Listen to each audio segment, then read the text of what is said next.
एक बार अधिक गर्मी पड़ने से राधा रानी का चेहरा थोड़ा क्लांत हो गया। यह देखकर कीर्ति मैया को बड़ी चिंता हुई। कीर्ति मैया ने ललिता जी को बुलाकर कहा, ललिते, अब कुछ दिन राधा कहीं बाहर नहीं जाएगी। तुम इस बात का ध्यान रखना, मैं नंद रानी को कहलवा दूंगी। कुछ दिन राधा रसोई करने नहीं जाएगी। वो कृष्ण के लिए भोजन रोहिणी से बनवा ले।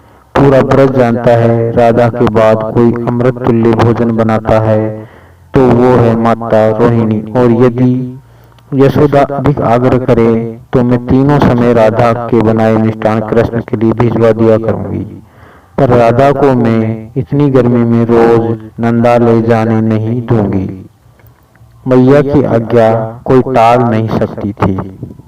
जो राधा रानी विधाता को पलके बनाने के लिए दोष देती है कि विधाता ने पलके क्यों बनाई, न पलके होती न वो झपकती और कृष्ण दर्शन एक निमेष के लिए भी नहीं छूटता।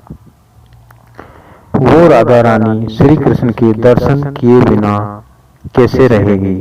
एक बार पलक झपकने जितना समय एक निमेष कहलाता है। राधा रानी तड़प कर विधाता से मछली की पलकें मांगती है कि हे विधाता, मुझे मछली की आंखें क्यों नहीं दी।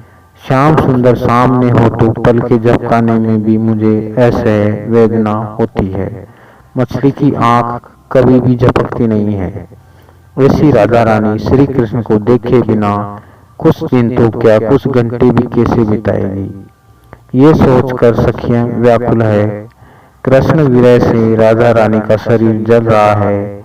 सखियों ने कमल पुष्प की सैया पर राधा रानी को लाकर सुलाया तो उनके तृप्त अंगों के स्पर्श से कमल पुष्प तत्काल जलकर मुरझा गए। सखियों ने उनके अंग पर चंदन लेप किया तो वो भी तत्काल सूख कर झड़ गया।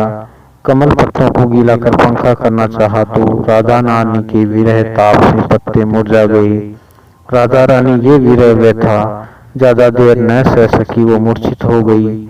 सखियां निरुपाय हो रही थी, सभी प्रयास विफल हो चुके थे। वो चिंतित होकर उन्हें घेरे हुए खड़ी थी। तभी नंद भवन से संदेश लेकर घनिष्ठा आई। घनिष्ठा ने आकर ललिता जी से कहा, सखी, आज राधा रसोई करने नहीं गई तो रोहिणी माँ ने ही कृष्ण के लिए रसोई बनाई। कृष्ण वही भोजन कर गो चराने चले गए।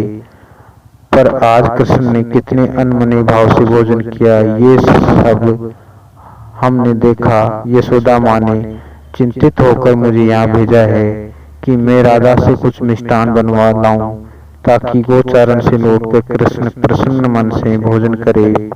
परंतु हाय, राधा तो मूर्छित है, अब मैं क्या करूं। कुछ देर सोचकर घनिष्ठा ने राधा रानी के कान के पास जाकर कहा, राधे, वो देखो श्याम सुंदर तुम्हारे सामने खड़े हैं। इतना सुनते ही राधा रानी की मूर्छा जाती रही, वह उठकर बैठ गई। अब झट से घनिष्ठा ने यशोदा मैया का आदेश राधा रानी को सुना दिया। विरह ताप से तापित होने पर भी राधा रानी ने जैसे ही घनिष्ठा के मुख से ब्रजेश्वरी का आदेश सुना, उन्हें मानो शरीर में प्रचुर बल मिल गया। राधा रानी सखियों से बोली, हे रूप मंजरी, शीघ्र चूल्हे को लीप कर उसमें अग्नि प्रज्वलित करो। यहाँ कढ़ाई ले आओ। ब्रजेश्वरी के आदेश अनुसार मैं श्याम सुंदर के लिए भोजन बनाऊंगी। हे सखी, मैं प्रतिदिन जितने मोदक बनाती हूँ उससे 4 गुना अधिक बनाऊंगी। तुम सब मेरे स्वास्थ्य की तनिक भी चिंता मत करो। ऐसा कहकर राधा रानी चूल्हे के पास चौकी पर बैठ गई।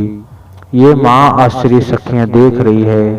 प्रेम की कैसी महिमा। कुछ देर पूर्व जिनके विरह ताप से तपित शरीर के स्पर्श से कमल पंखुड़ियों की सैया मुरझा गई, वही राधा रानी प्रियतम के लिए मिष्टान बनाने के लिए अग्नि के पास ऐसी बैठी मानो शीतल चांदनी में बैठी हो।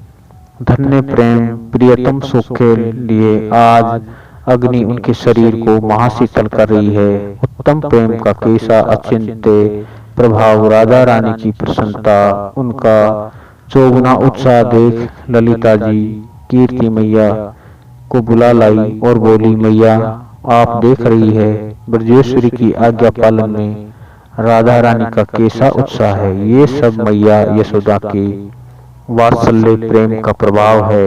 वो राधा रानी से श्याम सुंदर जितना ही प्रेम करती है। इतना कहकर ललिता जी चुप हो गई, आगे कुछ न बोली। कीर्ति मैया बोली, सही कह रही हो ललिता, यशोदा राधा को देखे बिना एक दिन नहीं रह सकती। यशोदा राधा को अपने स्नेह से सिक्त कर देती है, अपना वात्सल्य इस पर उड़ेल देती है। उसका वात्सल्य इसके लिए आशीर्वाद है। इस आशीर्वाद से मैं राधा को क्यों वंचित करूं ललिते। कल से तुम राधा को नंदालय जरूर ले जाना। ये सुनकर ललिता जी सहित सभी सखियां अत्यंत प्रसन्न हुई। ब्रजमान राधा दुलारी राधा रानी की जय।